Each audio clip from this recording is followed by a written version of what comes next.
Bom, gente amiga, nós nos propusemos nessa semana passada nós não fizemos esse vídeo maior aqui de 10 minutos, mas estamos fazendo agora e contamos com o seu like, com o seu dedão para cima ali, com a sua inscrição para este canal aqui do Miguelito Medeiros, que com tanto carinho faz para vocês. Aqueles shorts de 1 minuto e semanalmente esses 10 minutos que nós temos aqui de conversa. Pois bem, eu me propus hoje a falar sobre Peru, sobre Javier Milei e também sobre Venezuela. Uma pincelada desses três, mas eu quero conversar com essa fonte de instabilidade aqui da América Latina. Nos últimos 6 anos, 6 presidentes, o Peru. Peru, que tem uma ampla fronteira com o Brasil, uma ampla costa do Oceano Pacífico, um país muito importante da América do Sul, um país militarmente importante, um país economicamente importante. Enfim, o Peru sempre exige atenção de quem gosta de falar de América Latina, de quem gosta de falar aqui do nosso sul do continente, né? Então é importante sempre estar atento ao que acontece no Peru. O Peru que ao longo dos anos sempre trouxe muita notícia aqui para nós brasileiros. Pois bem, essa última semana a Polícia Federal lá do Peru, ela entrou na casa da Dina Boluarte, que é a presidente, ela que havia sido eleita vice-presidente em 2021 com Pedro Castilho, de esquerda, essa chapa de esquerda. Pedro Castilho acabou perdendo o mandato em 2022 e em 2023 ela assumiu de fato a presidência e deve ficar no cargo até 2026, quando haverá nova eleição presidencial, novos comícios eleitorais, como eles dizem lá no Peru. Pois bem, Dina Boluarte enveredou para a esquerda, ela se aliou com o Congresso, se enveredou para a direita, se elegeu pela esquerda, uma plataforma de esquerda populista, e enveredou agora para o centro-direita e um pouquinho mais para a direita do espectro político, também com um verniz populista no Peru. Ela é de direita, quase dá para dizer que uma direita populista do Peru. Ela que se aliou ao Congresso peruano, que majoritariamente é conservador, é de direita.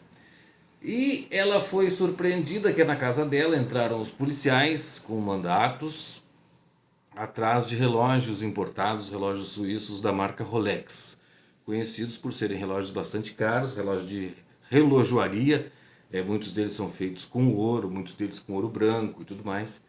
E esses relógios sempre são cotados aí na casa dos 30 mil, 35 mil dólares. E ela teria uma coleção de Rolex, segundo ela, foram comprados com o dinheiro dela.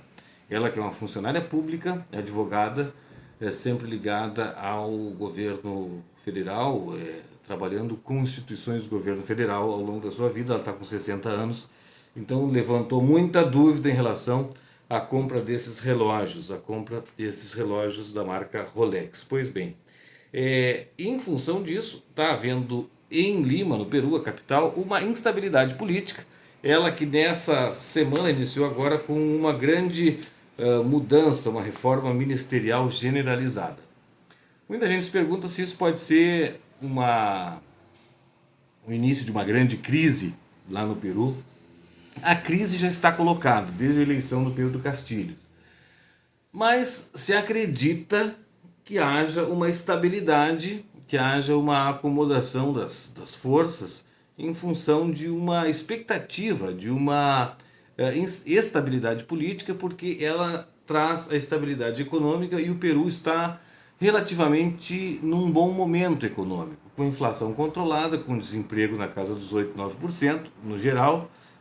Algumas entidades falam na casa dos 11%, mas vamos colocar aí 9% de desemprego. É um desemprego que já foi pior no Peru. A economia peruana tem uma parte muito fabril, manufatureira, o setor da indústria, então está andando bem, indústria de alimentos também.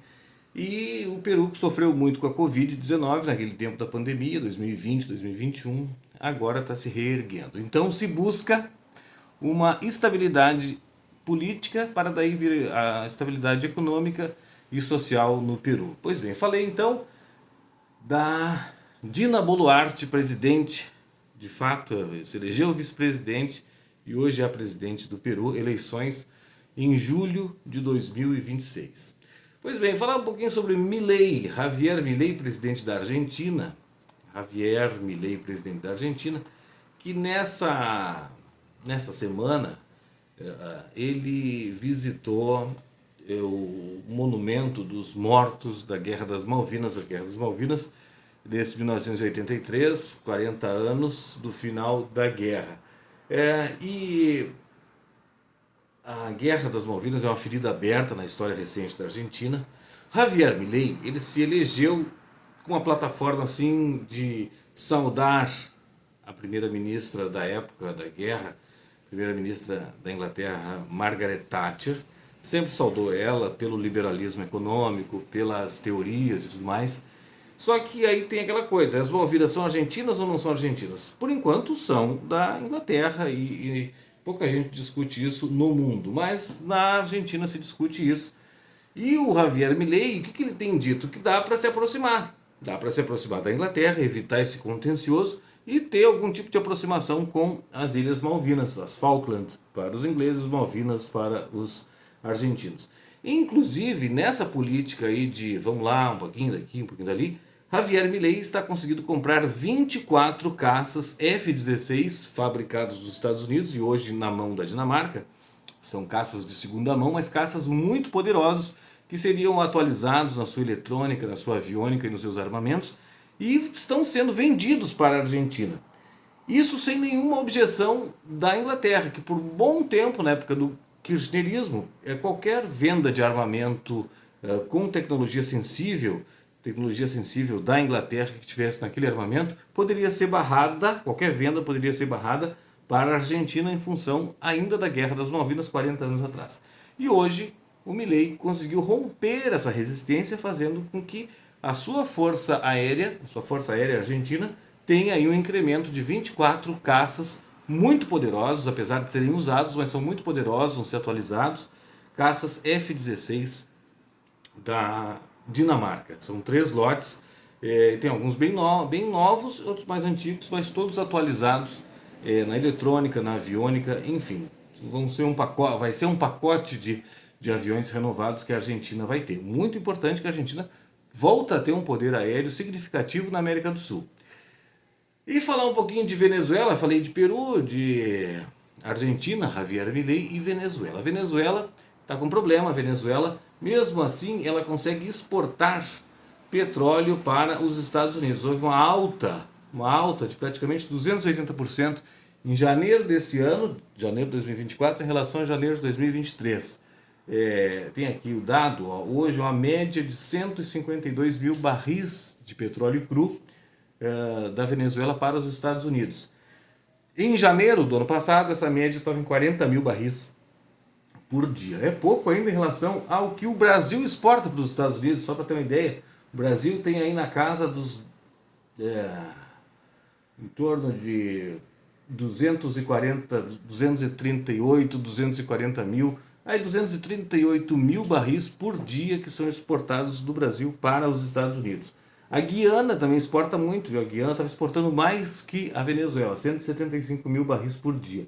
E a Colômbia ainda é hoje quem mais vende para os Estados Unidos aqui da América do Sul, 243, 244 mil barris por dia. Houve então esse boom, esse aumento, esse incremento da exportação de petróleo da Venezuela para os Estados Unidos. Mas isso em função de que a Venezuela tinha se comprometido a fazer eleições livres neste ano de 2024. O que está acontecendo? A Venezuela vem barrando, já barrou todas as possibilidades de uma candidatura oposicionista com potencial de fazer voto, e isso aí está desagradando os Estados Unidos, que se sentiram enganados com aquele acordo de Barbados. Venezuela se comprometeu a fazer eleições livres, mas não está fazendo, não está permitindo a inscrição, não permitiu, né? Já acabou o prazo, não permitiu a inscrição de candidaturas oposicionistas. E por isso, essa compra, esse volume de petróleo que vem crescendo mês a mês, semana a semana, pode ser estancado de novo. Pode haver um retrocesso na política de sanções e os Estados Unidos voltarem a sancionar o petróleo venezuelano. Aí vai ser bastante complicado para a Venezuela, que tem no petróleo a grande fonte de receita para financiar o seu país. Tá bom, gente? Grande abraço. Falei então de Peru, Venezuela, Argentina, Milei. Esse papo aqui dá muito pano para manga. Peru chegando, né? De novo a nossa pauta aqui. Argentina e Venezuela são recorrentes. Uruguai a gente vai falar muito ainda, tem eleições esse ano. Mas estamos aí, tá bom, gente? Nos acompanhe nos shorts. Faça sua inscrição aqui nesse canal do Miguelito Medeiros. E se gostou desse vídeo, dá aquele joinha, tá bom? Grande abraço e uma ótima semana a todos vocês.